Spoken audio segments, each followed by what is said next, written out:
Hello, my name is Frank Semanek. I'm a senior consultant with Plan Pilot. Thank you for spending a few moments with me as I review the fiduciary roles and responsibilities. The fiduciary role has become more complex recently. We've always had the ERISA standard of care, which is an enhanced standard. More recently, we've had the now defunct DOL rule, which could be replaced by the DOL, the SEC, or state regulators. We've also seen over the last few years a proliferation of litigation focusing on the investment process and the evaluation of fees. Each of these is contributing to increase the potential for personal liability of the fiduciary. So let's explore who's a fiduciary and how you become a fiduciary. We begin with the plan sponsor. The plan sponsor always has a level of responsibility. ERISA requires that the plan sponsor specifically name a fiduciary. Usually this is a retirement committee or could be some officers by virtue of their title. There are other ways, though, of becoming a fiduciary.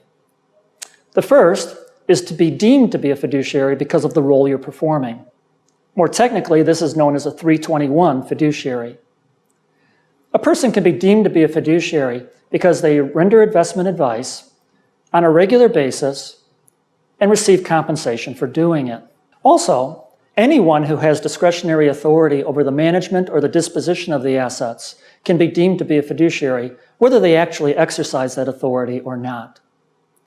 A 321 fiduciary is more commonly known as an investment advisor. The other way of becoming a fiduciary is to be appointed. Again, more technically, this is known as a 338 fiduciary.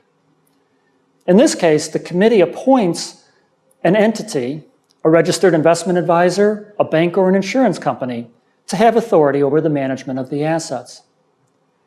That entity must acknowledge their acceptance of that responsibility in writing. When this occurs, this type of fiduciary is known as an investment manager, in contrast to the investment advisor. Consultants will usually serve in either capacity, depending on what the plan sponsor would prefer, and they're comfortable with accepting that responsibility.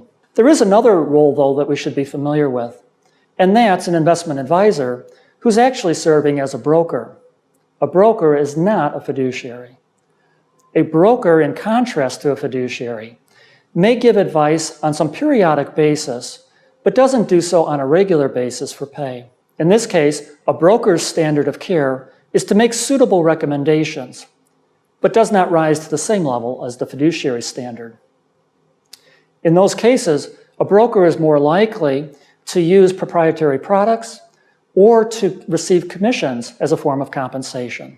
So knowing these different ways of becoming a fiduciary, what are the main differences between a 321 and a 338 fiduciary? Well, in the 321 or investment advisor case, the advisor is making recommendations to the committee. It's the committee that makes the decision, implements it, and is responsible for the outcome of it.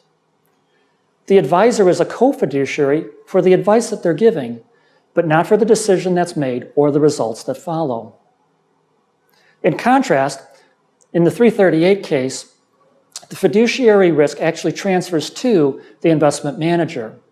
The committee appoints that manager to have full discretion over the investments. In those cases, the committee still retains a responsibility for the selection and monitoring of the investment manager, as well as the reasonableness of the fees that they're charging. So let's consider which fiduciary model is right for your plan. As I described in the 338 case, the fiduciary risks are transferring to an investment manager. But you have to ask yourself as a committee, are you comfortable of letting go with that investment management responsibility?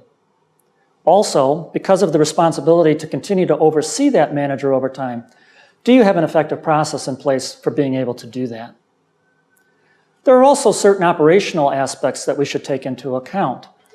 And so as a committee, ask yourself, do I have a committee?